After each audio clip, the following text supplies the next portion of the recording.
Hello everyone, welcome back to the channel, and if you haven't been here before, welcome to Elliot's Tools and Projects, where I do projects and tool reviews and anything to do with tools really. So today I'm doing something a bit different. I just thought I'd show you the tools that I've been using. I've been working on a selection of vehicles today doing various different jobs, so I just thought before I clean down and pack all my gear away, I just thought I'd give you a quick run through on what I'd used and what I've done. So I've done the first job we did was the blowers weren't working on a Nissan Qashqai. So the first thing we did was change the resistor, which actually fixed it, so the blower started working. So with any sort of job like that, you always go for the easier option before you start stripping all dash apart, because on a Nissan Qashqai in the UK, the blower motor's behind the driver's side, so the pedals are in the way, the steering column's in the way, half the dashboard's in the way.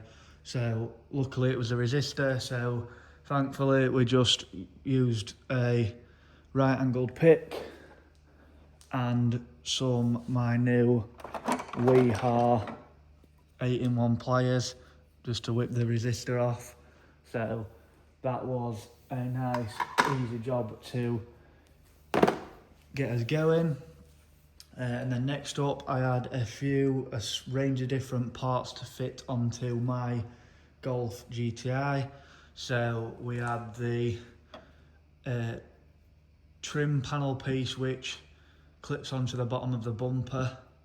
We had the bottom halves of either side of the arch liners, and we also had a under tray to put on.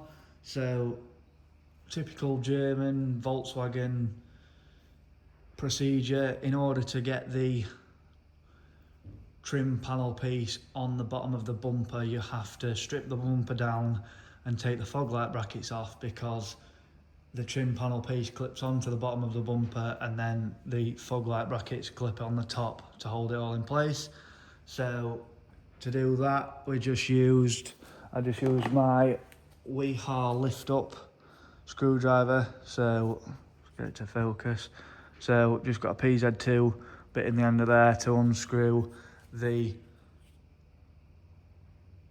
fog light, and then the fog light bracket itself was if I can find it, it's there, T25. So we just three T25s and then the two posi screws.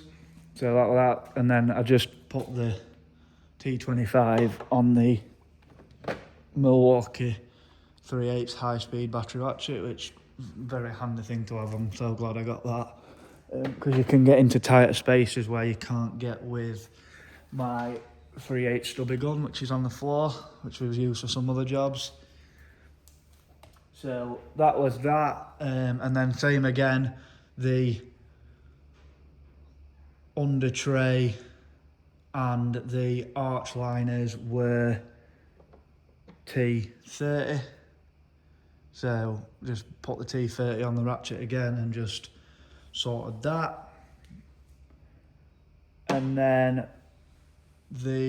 one job I have forgot actually, and the box is up here, is we had to do this pressure sensor which sits on the top of the engine, right at the front of the engine. So it sits like that on the engine, so you've got a T25 screw that goes through there, and then your plug just clips onto the top there. So we had that to do as well. So that was all the jobs done on the Golf GTI. And then last but not least, we had to figure out why the brake pad warning light was coming on the dashboard of my work van, which is a Citroen Relay. So it turned out the front pads were actually worn down to one side on the wear indicator, so that's why the light was coming on, which is, fair enough, that's it doing its job. So we whipped the front. So on the Citroen Relay, they are alternate, so the wear sensors, so there's one on the front passenger side, and then the other wear sensor is on the rear driver side. So we whipped off the front passenger wheel, realised it needed front pads, so that was that. While we were there, one of the bushes in the lower arm had cracked, so I have ordered a lower arm for it. That's coming in stock next week. And then we moved round to the driver's side and took the rear wheel off so we could check the wear sensor on that side. They're not as bad as the fronts. The fronts had completely worn through the wear sensor on one side. So, but we're gonna so the front pads they had in stock. So we've done them today. So we've used a bunch of different tools to do that, which I'll go through in a minute. The rear pads are on order again. They're coming Monday next week, so we'll get them done. And if I can I'll try and do a video on that, so you can have a look and see what we're doing. So we used a bunch of different tools for doing that, and throughout the jobs we've used the Sealy Premier screwdrivers. So great screwdrivers, we've used 3-4 different ones.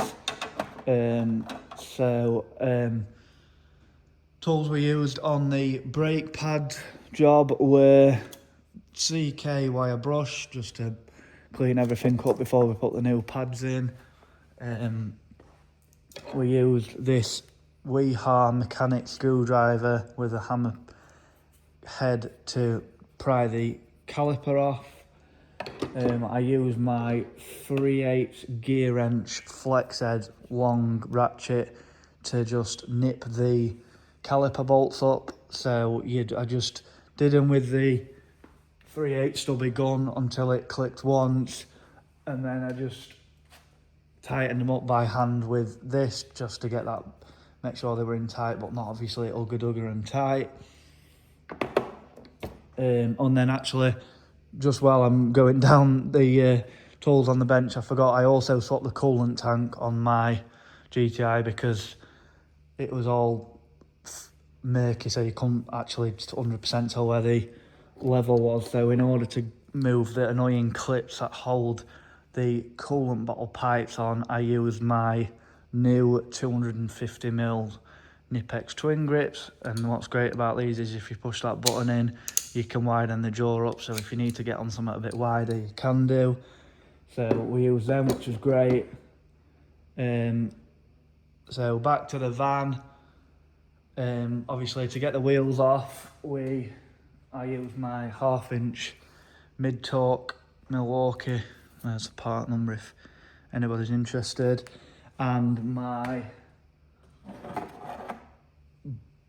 Baco wheel sockets, so they're good. And then just a couple of other random bits that you've used throughout the jobs was magnetic Bondis parts trays to keep all your screws and stuff so they don't lose them rolling about on the floor. A light that I got off eBay, which is really good. Down here on the floor we've got my